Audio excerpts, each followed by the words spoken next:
All right, everybody, let's do this. It's now July the 3rd, 8:30 p.m. Central Standard Time on a Wednesday, and we're going to be taking a look at Bitcoin. We're going to make this very short, sweet, and very concise. For those that have been following me a long time, you will know my accuracy rate is very, very high. And for those that do watch my YouTube and my technical analysis videos on Twitter, the accuracy rate has been very consistent thus far, especially the last few months. So guys, we're going to make this short and sweet once again, all right? So what did I say last time before?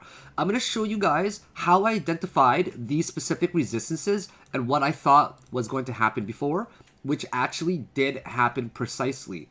Okay, first of all, I identified a resistance right here at $11,150, okay? And then the next thing that I did was I went on a daily chart, right? So first of all, I'm taking the interim resistance, which refers to the short-term resistance. And then the second thing that I did was I took the Fibonacci range, which gave me another resistance level. So the first resistance that we saw was on a 2-hour chart. And of course, as a disclaimer, always, your opinion is always the most important one. And you should always respect and believe what you should do, not what other people should do. Always follow your gut, because that is the most important thing when it comes to trading. If you keep listening to other people and you follow only their technical analysis, well, where does that leave room for you to think? Right? If you keep following others, you're not going to be a great trader, because the most important opinion is your own. You have to be the master of your own emotions, and you have to be the master of your own trades, because, well, trading is not something that works for him, for him or her, and it will work for you. It's going to be a combination of learning from multiple people that will eventually mold your specific personality into your trading style, right? So what might work for me as a scalping strategy may not even work for you, because our personalities might be very different. My aggressiveness in the market might be something that you guys cannot tolerate, right? So let's take a look at what happened. We set 2 resistance levels, as you guys see right here. Okay, let me just get this a little bit closer in here so you can all see this. All right, let's pull this a little bit closer in there. There you go. A little bit better, right? Okay, so the first resistance we identified was the 2-hour interim high, which was $11,150. And then after that, we have to make sure we respect the Fibonacci retracement. The Fibonacci retracement of this entire structure was basically from the top here to the bottom right here, okay?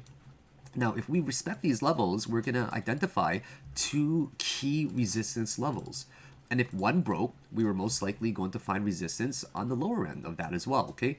So what you notice is that 0.5 Fibonacci level was right here at $11,600. Now, I said 2 things. One, if we broke $11,150, the next resistance level was most likely going to be 0.5 Fibonacci level. And as you see, the moment that we actually ended up touching 0.5 Fibonacci level, we ended up dropping. And people thought that was going to be a major drop. Drop 6%. Look at this candle. But what do you actually see instead? What you see here is a huge bullwhip where the bulls come to the defense. That, my friends, is a very, very strong indication.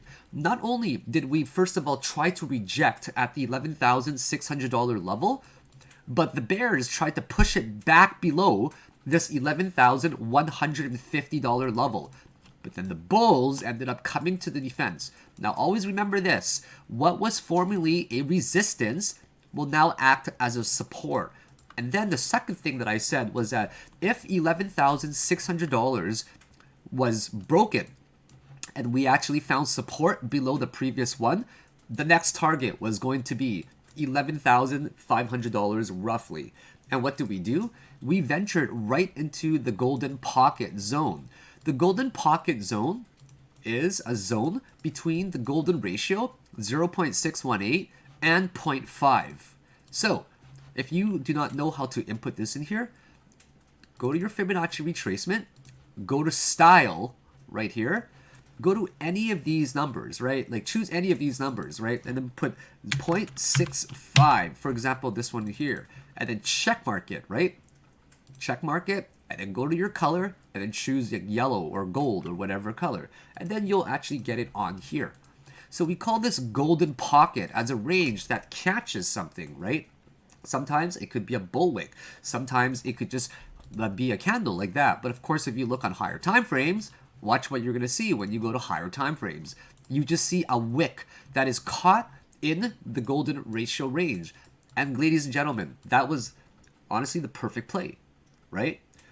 When you play it back in your head, you got to be able to review a lot of these things that have happened. Review your successes, review your trades, and see why it worked and why it didn't work.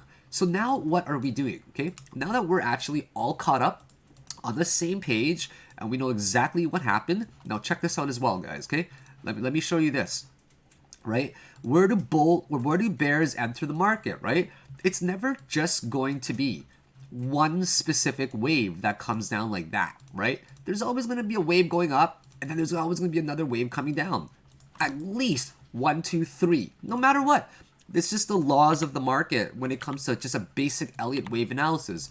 So you can easily assume that somewhere in this range, in my opinion, right?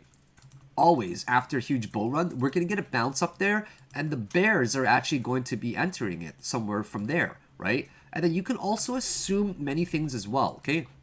Let's just play this out in our heads, okay? What we say to ourselves is, okay, wow, on a 2-hour chart, we've broken well below the 55 moving average. Is it going to bounce off of the 4-hour chart? And what do you know? The next one, like we'll say, first of all, go to the 3-hour chart. We'll say, oh, wow, it actually didn't hold at the 55 EMA on the 3-hour chart. And then we say to ourselves, okay, well, will the 4-hour hold? Surely enough, it did hold, and this one bullwhip right here was enough of a signal to enter long as soon as it broke above this specific range right there.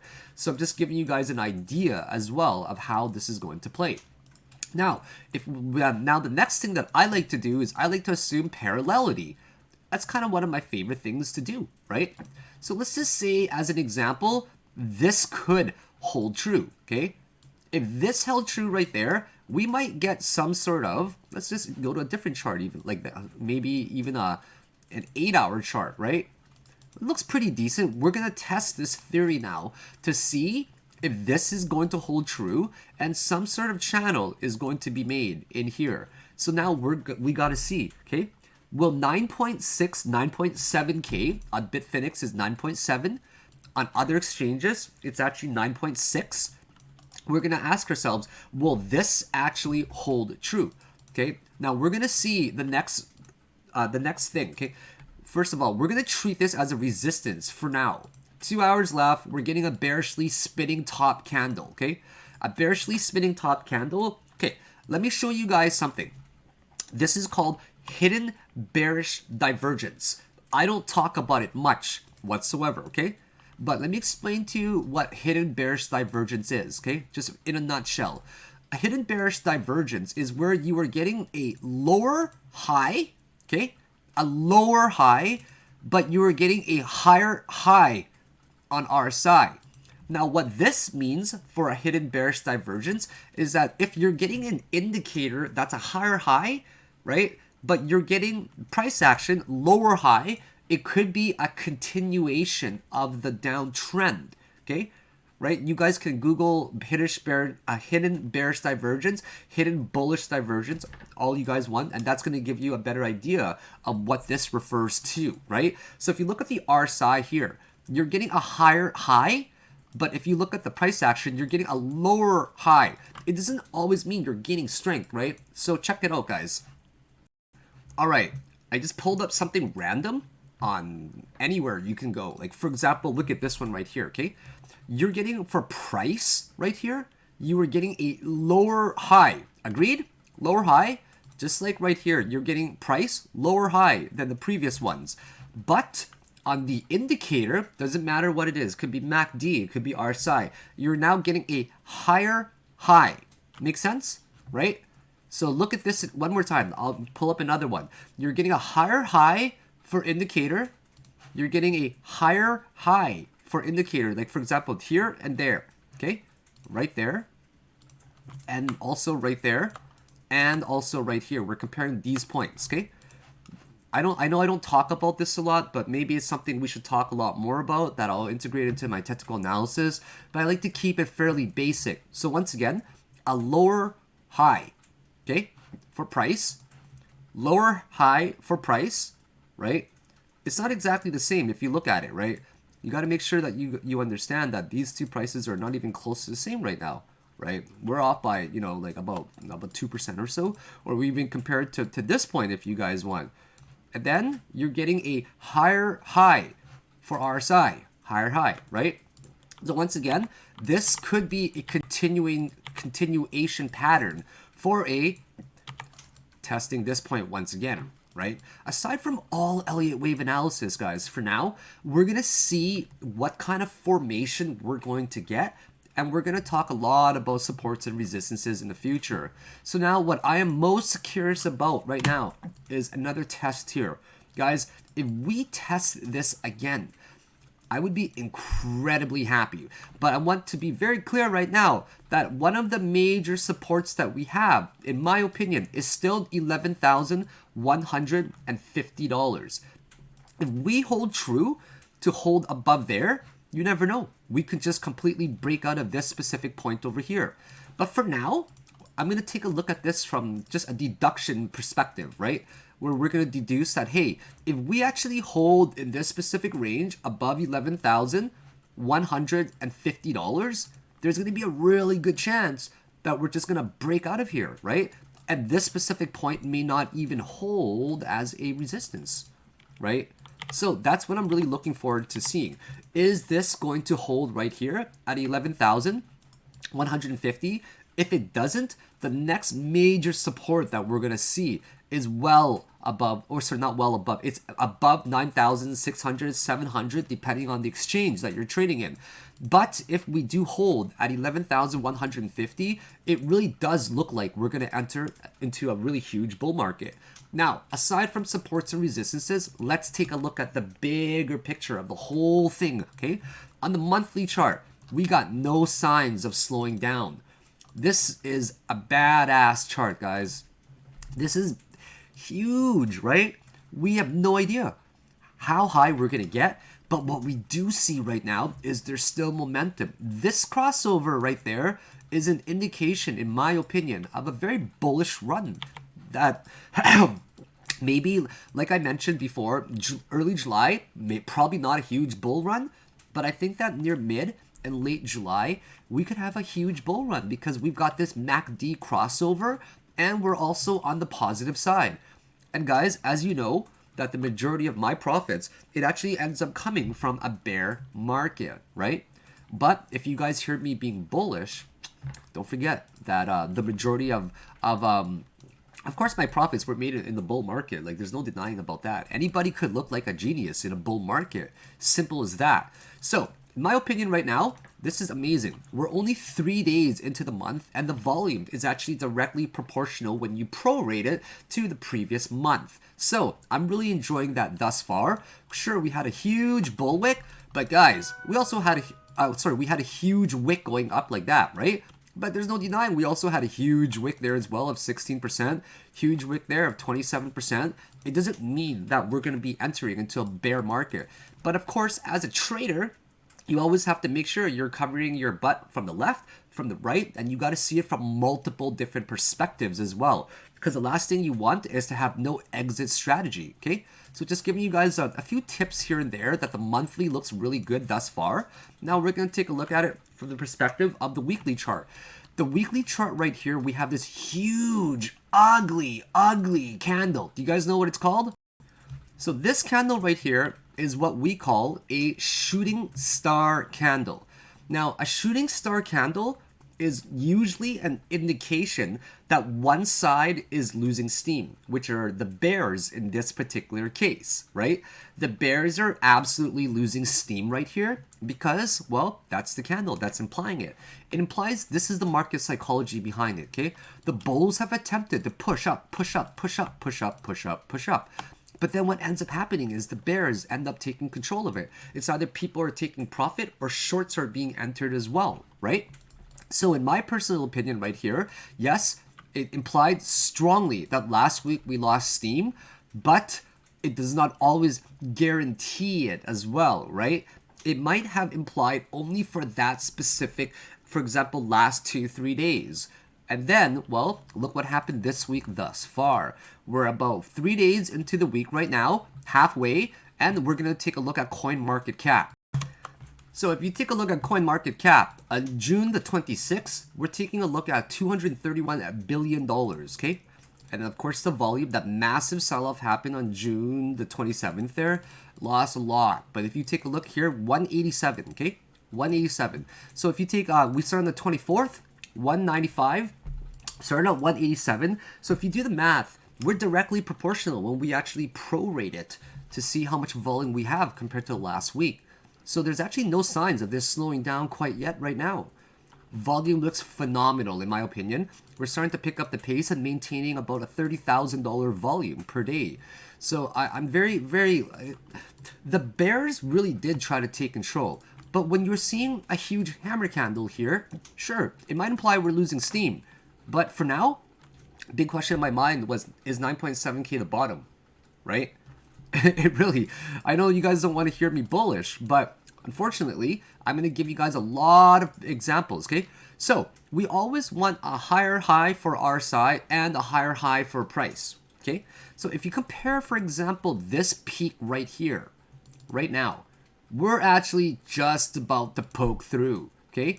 If we can maintain this RSI with a higher price, you can betcha we're going to get into a nice bull market. Okay, now just to give you guys an example as well about right here, okay, where we are. Now, this is what we see in a very huge bull market. We're going to sustain something with incredibly high RSIs. So, if you think about the bull market that we had in 2017, reaching 91 RSI, this is absolutely nothing. 81 RSI. We got a long ways to go. Now, let me give you guys some more historical data that can but support our thesis of or hypothesis of a possible bull market, okay? Now, we entered into a bear market here that was nasty, right, in 2014. But the moment that we actually crossed over for the first time to the positive side of the histogram and the MACD, we stayed there for years. For years. We're talking about crossing over in 2015. Look at that, okay? Look at the MACD. Look at the MACD. And then bam, it ended up just parabolically moving upwards. That is the most beautiful chart I have ever seen. And then guys, we entered into a bear market, bear market, bear market, bear market, bear market. And this is a beautiful parabolic move that it looks like it's happening thus far already. Not only that, guys, I'm going to support it with my fanning strategy of the EMAs that I use. The 8, the 13, the 21, the 55. You know what I love about it? I don't know who originally invented that. It wasn't me, right? But I've never seen it on the internet before. I'll be very clear about that. But now I'm seeing people use specifically these Fibonacci strategy, this Fibonacci sequence of numbers, the 8, the 13, the 21, and the 55. And then people are actually claiming it as theirs, which is hilarious because I'm pretty sure that I'm one of the first original people to talk about this on YouTube. So I can't help but laugh at that a little bit. And we're talking about guys with like 200,000 followers as well. Take credit all they want. So what is the fanning strategy? The fanning strategy is when you're taking these Fibonacci sequence of numbers, specifically the lower range ones, 8, 13, 21, and 55. And I don't use 50, guys. I use 55 because these are all Fibonacci numbers, okay? So it's when it starts to fan out and then you just buy it and you allocate a huge R unit, okay? It starts to fan out where the yellow one ends up supporting on the bottom. So your entry should have been at $300 roughly, and you should have just been like, hold and forget strategy, okay? Long-term investment, setting aside all fundamentals. And then you would have sold it when it started to cross over again. Now, you would have sold it, okay? For example, right here, right? You would have sold it around $6,000, right? Because at $6,000, it ended up dropping all the way to $3,000. Now, your argument would be this. Your argument would be, why would I not have sold it there when I could have sold it at 20K? Well, my argument will be this, okay? And it's more right, in my opinion. You could have sold it if you bought 300. You could have sold it at 600. You could have sold it at 1,000. You could have sold it at 2,000, 3,000, 4,000, 5,000. How would you have held on for that strong, okay? I'm just talking about this specific strategy, and I'm not talking about combining other strategies to see when to sell off. So this strategy is it's more like the hold and the forget strategy where it fans out, okay? But all I'm giving you an indication of right now is that we have also fanned out right now, okay? We have fanned out right now, where we got the yellow, we got the 8, the 13, the 21, and the 55. This right here is basically, in my personal opinion, the hold and forget strategy where that's, guys, if you take a look at it, I was anticipating this the whole time. A lot of people ended up panic selling, right? At 3,000, I'm sure, like near there. But me, I was buying at 8,000, as you guys know, 7,000, 6,000, 5,000, 4,000, 3,500. I was dollar cost averaging every week, as you guys know. Why? Because I'll take advantage of that fear. And I'll take advantage, and I believe in Bitcoin very fundamentally as well, right? We see it as a finite resource like gold, whether it is tangible or not.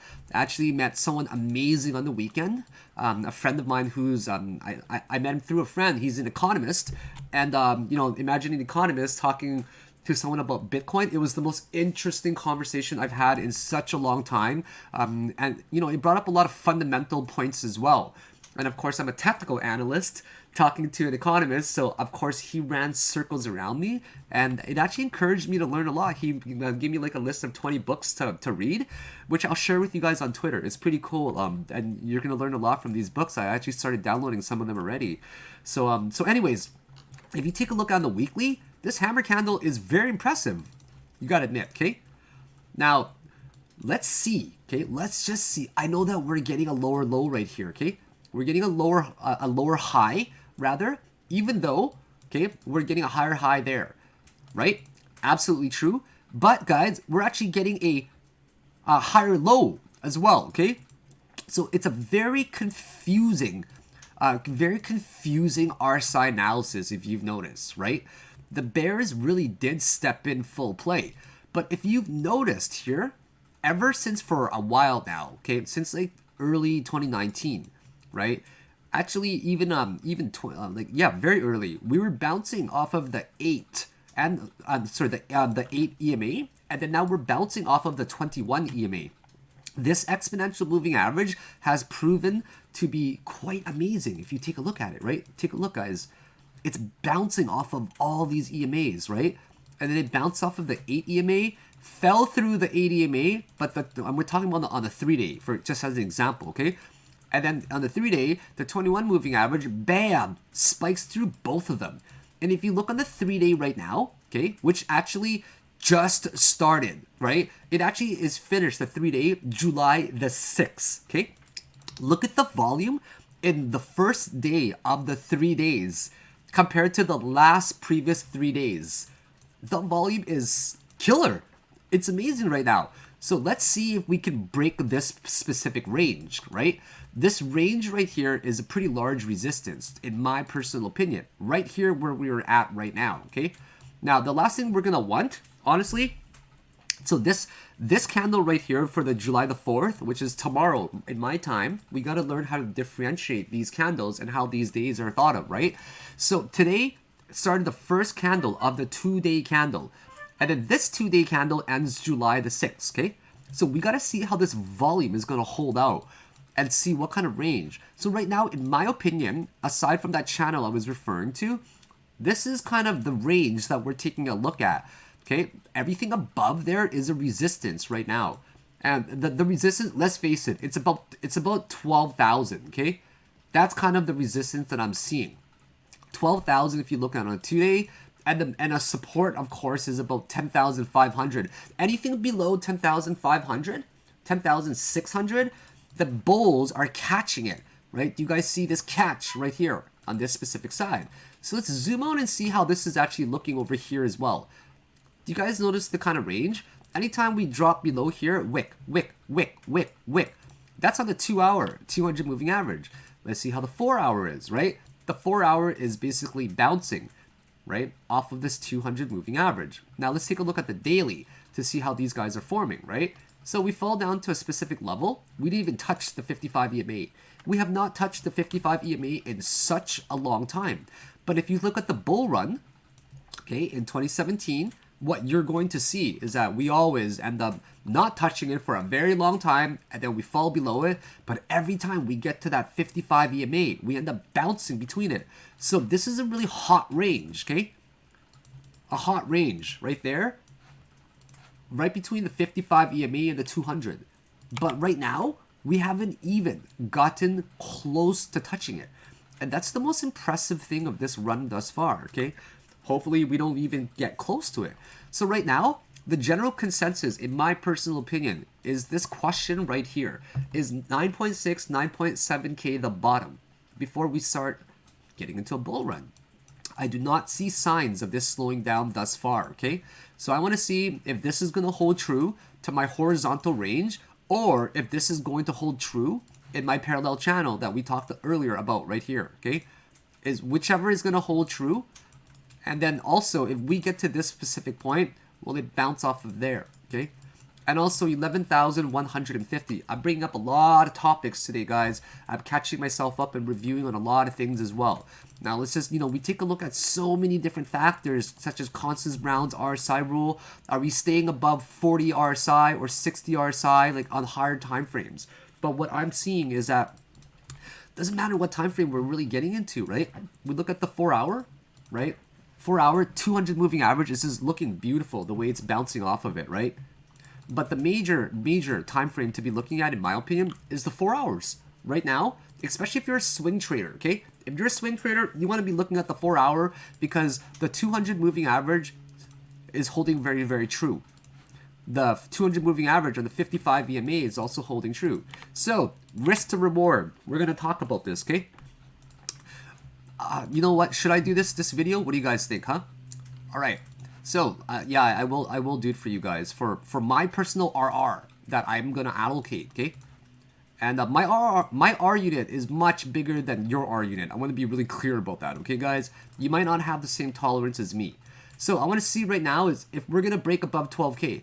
Like I mentioned, 12K is kind of a major contentious point of resistance right now. If we break above it, obviously we're going to shoot for something, obviously I'd probably say 12,400, another mode of resistance. If we break that, of course we're going to challenge 13,600 to 700 range again. But in my opinion for now, we're going to see how we're going to react on, for example, a 12-hour on the 55 EMA. So there's so many different ranges to be aware of right now, and I hope that I'm bringing up a lot of points, okay? So think of it like this, okay? You're a hunter, you're a ninja. You got 1,000 different skills, and my job is to offer a lot of different perspectives that you may not have thought of. My job is not to tell you that this is going to happen, that is going to happen. You guys know how I feel. I teach people how to fish. I don't give fish away. So my job is to create controversy. If there's 9 people at a table, the 10th person's obligation is to disagree so they can cause controversy, right? You can't just learn from one newspaper publication. You got to read multiple newspapers to gain many different perspectives. Otherwise, it will be very biased. So what I am doing is playing this game, I Spy, with my little eye. And I'm trying to point out a lot of things that I see so you can formulate an opinion. And this video of mine today is to catch myself up with what I see in the market. And I promise you guys that tomorrow, I'm going to give you guys an amazing technical analysis video, okay? And I'll catch up with you guys later. Have yourselves a great night and take care. Bye now.